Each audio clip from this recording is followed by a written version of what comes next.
Good morning. Welcome to Muskrat Gulch. Today we're going to talk about cast iron. You can tell by the wall behind me that we love cast iron here at the Gulch. And we've got quite a mixture of old and new stuff. We like some of the designs of the new stuff, but the old cast iron has great character and it's wonderful to cook with. We have some stainless steel pots and pans that we use here for sauces and cooking potatoes and things like that.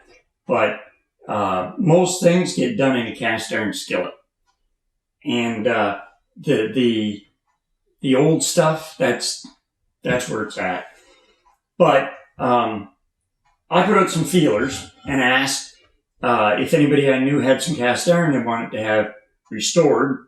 And there were 3 sitting on my doorstep when I come home one day. So that's what we're going to do. These 3, we got 4 here, but 3 of the 4 came from a friend's camp. So they've had some good wear and tear on them. The first one is a number 3, and I suspect it's a lodge, although it's marked XS on the bottom, and I'm not sure what that means. It's a number 3 skillet. This is the best skillet of the 4 that I've got to do today. It's in the best shape. There's some crud on the bottom, but overall, I don't think this skillet has been used an awful lot. So it's going to come clean really quick. Here I've got what I really suspect is a Lodge 3-notch number 7. This one I found in a shed, and it's my guess it's had a lot of use and then it sat for years. This is going to take some time to clean up, but I think it's going to be worth it. We'll see. There's no other markings on it. My guess is it's a Lodge. There's buildup on the outside that's just years and years of seasoning, and on the inside there's more rust than there is seasoning buildup. So I think it's been sitting for a long time. We shall see. This one here is also one that my friend dropped off. It's pretty bad as far as seasoning go on the bottom. The inside's the bottom, the frying surface is pretty good. There's a lot of buildup on the edges though. So we shall see. A lot of seasoning buildup on the bottom. Again, this one's going to take some time.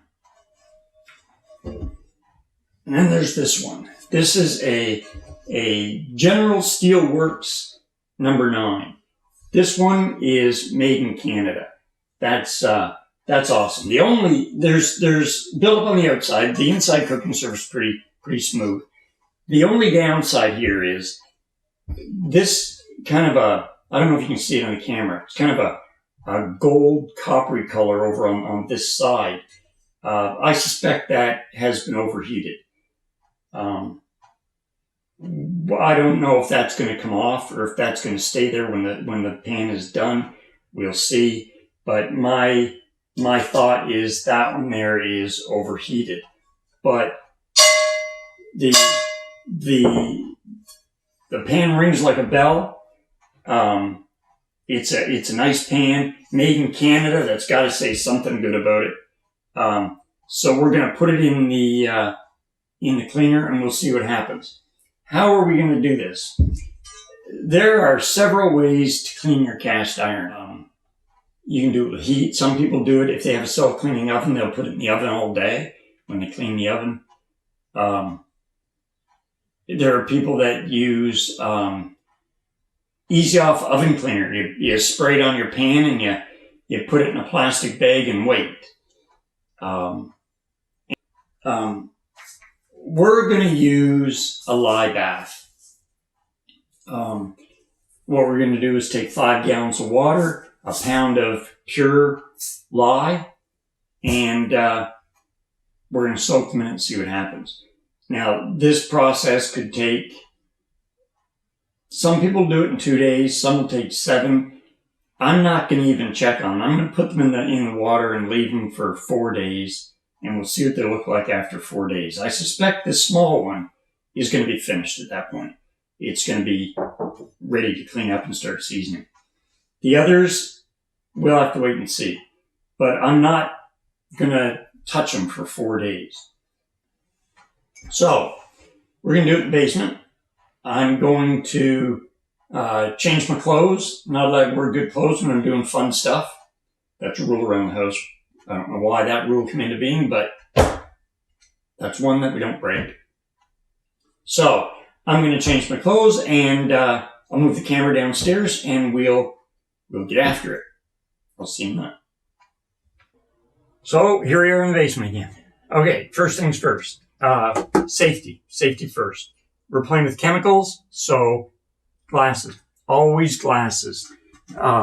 Next, rubber gloves. I don't care what you use. These are just kitchen gloves. Got them from the dollar store. A spray bottle, 50-50 water and vinegar. It'll neutralize the lye. If you get a splash on you, hit it with the vinegar and water, and you're good to go. Just go upstairs or wherever and wash with soap and water. Another safety thing that is the most important.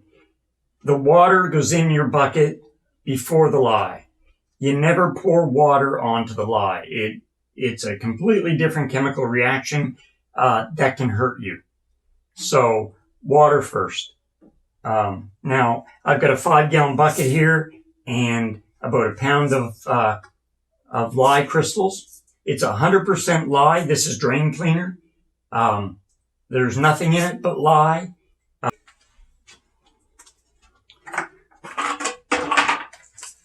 So the first thing I'm going to do is put my lye in, nice and slow. You don't want any splashes. And remember, I'll say it again, it's so important. It's the most important thing. The water goes in before the lye. Now, I got a stick here that I'm just going to use as kindling later. So I'm just going to mix it in again. Don't splash.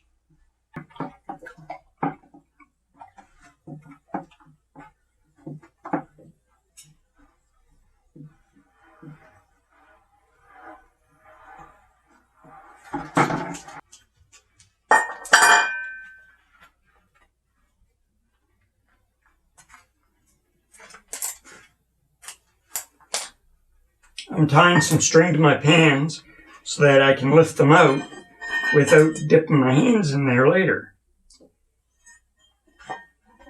This lye bath can be used over and over again. So when you're finished, you don't throw your lye bath away.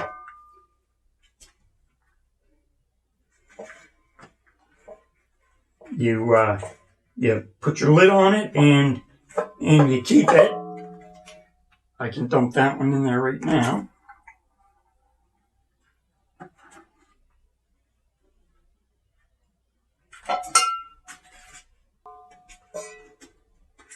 I'm probably going to have to add some water to this.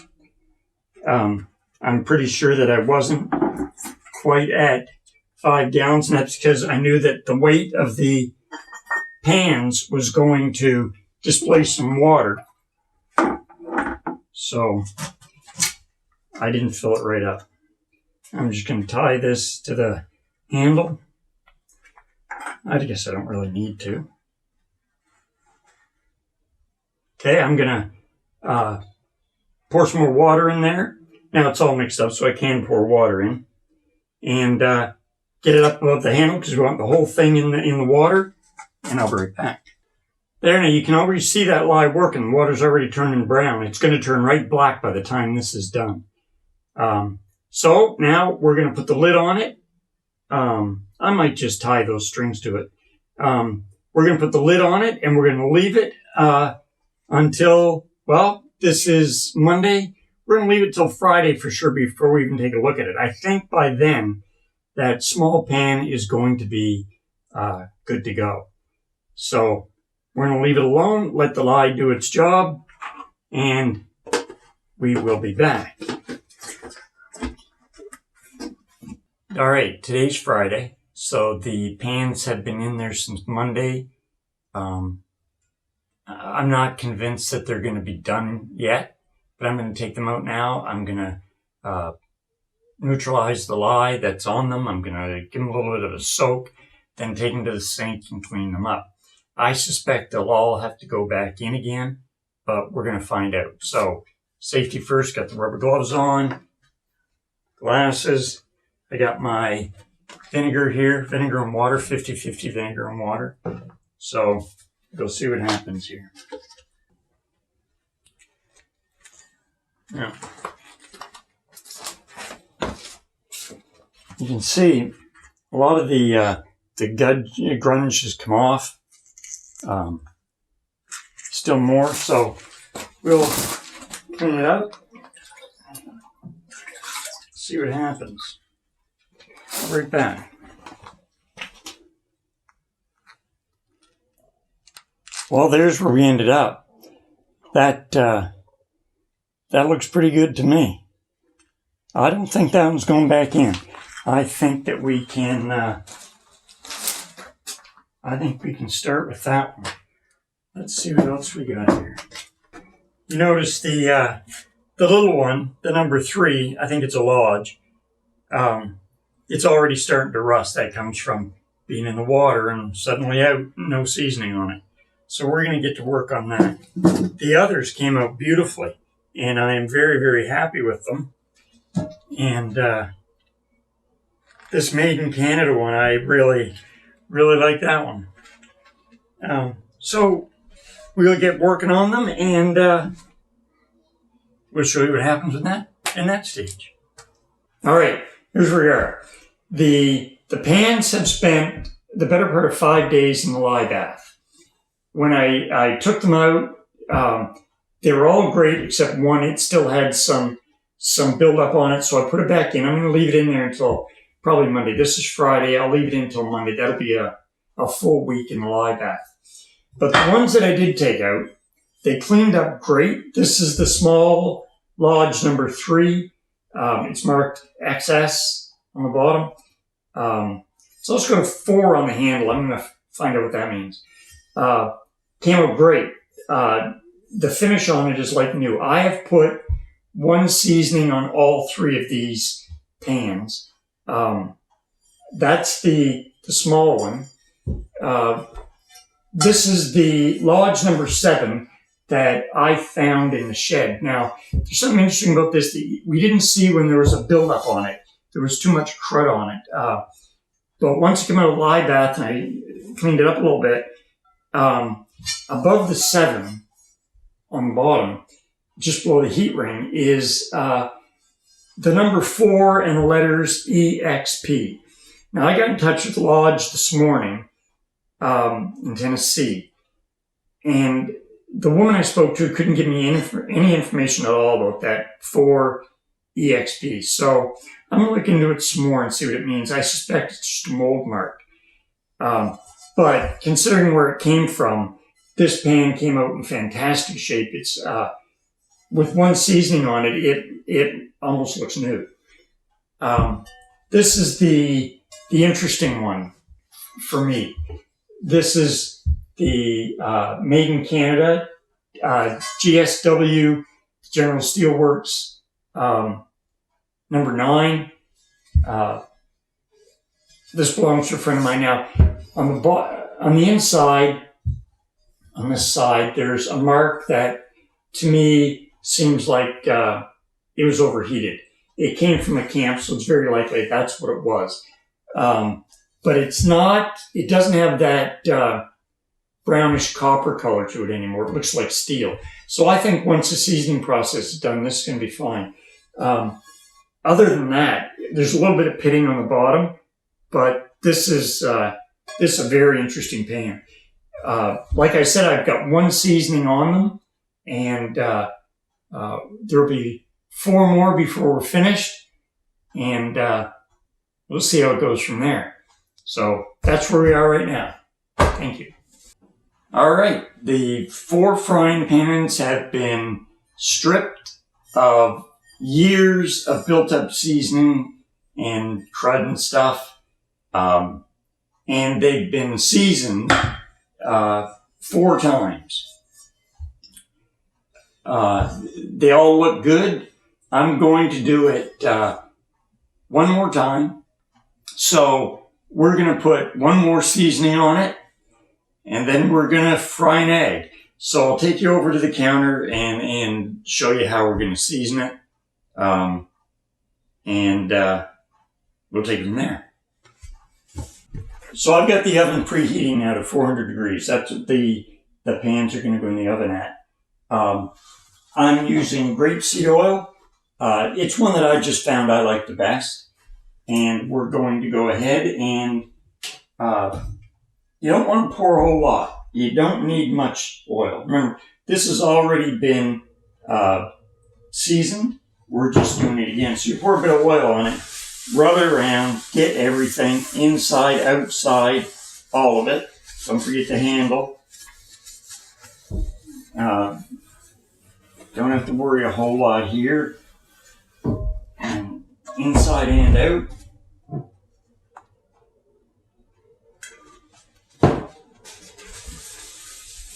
I won't do all 4 of these with you. I'll just do this one, and then we'll turn the camera off. So once you get that oil on there, then just get yourself another paper towel, and you're going to wipe it all off. Now, it looks like you're going to wipe it all off completely, but you're leaving a very, very thin coat of oil on there. Not much, but you don't need much. You just need a thin one. And there's no way that you can take it all off this way. So now the inside. And you got a nice shiny surface now.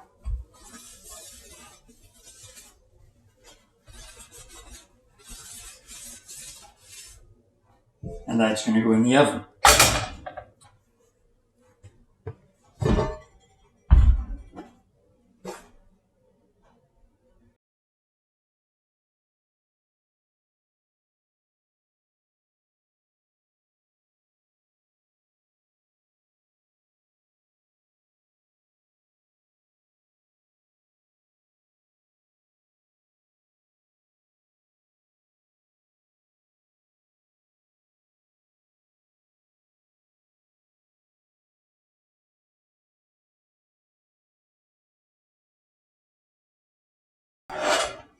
So they're going to go in the oven upside down.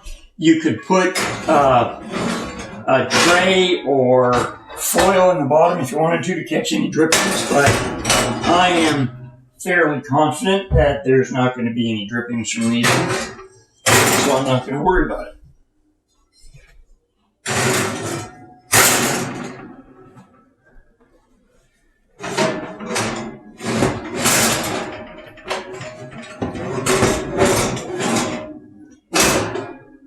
So that's in there for now. Once the oven gets up to 400 degrees, I'm going to set the timer for 1 hour. And at that point, we'll be back. Okay, they've been in there at 400 degrees for an hour. So I'm just shutting it off now. They look pretty good. That's the last seasoning that I'm going to do on it. Okay, so the pans are in there now, and they'll stay there until they're at room temperature. I'm not going to crack the oven door to bring it down to temperature unnaturally. I'm going to let it just play out. That might take a couple hours. And at that point, I'm going to take my buddy's Made in Canada GSW pan, and I'm going to fry an egg in it, use a little bit of butter, but I'm just going to prove that the seasoning's there. We'll fry it up on camera and we'll see what happens. I'll return the pans to him tomorrow, I hope. So we'll see what happens at the end here. All right, time to get cracking. We've got a newly restored and seasoned pan, and we are going to crack an egg in it. But before we do, I got to give a shout out to somebody. very good friend of mine, MacDonald, does my t-shirts. I don't know if you've been paying attention through the life of these videos, but she's done all those t-shirts for me. She's awesome at it. If you need a t-shirt done, talk to her. The link's in the description. She's awesome. She outdid herself this time. This is Teresa's idea because I'm a slob, so I plan to have more stains on it before too long. Okay, let's get at it. Okay, we got a little bit of butter in there. Another one of those things from MacDonald's house, a duck egg. Let's see what happens.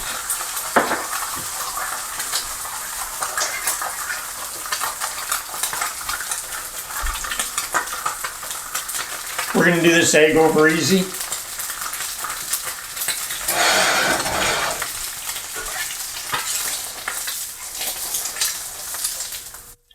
All right. Look at it sliding around there. Matthew, I'd say you got a well-seasoned pan. Okay, there we go. I'm pretty happy with that. Now, that's off. I'm going to let that cool for a minute. All right, that's it. That is stripping and refinishing and seasoning a cast iron pan and cooking with it. I think the end result looks pretty good. As for cleanup, that pan would get nothing but hot water and a cloth, then back onto the stove, another seasoning, which you should do every time you use it. Eventually, you'll end up with a coating on that pan that's better than any non-stick Teflon pan you could ever buy, and it's healthier for you too. If you take care of your cast iron, the only problem you're going to have is deciding who to hand it down to. Remember, there's probably never been an argument over a will when somebody's got Teflon pans, but a good set of cast iron pans, there might be an argument over that stuff. Take care of your cast iron, it'll take care of you, and it'll take care of your kids as well. So, that's it. That's it. I hope you enjoyed it. It was a long video, I know that. But I hope Matt thinks that his pans are worth it. Matt and Amy, enjoy cooking on them. Thank you.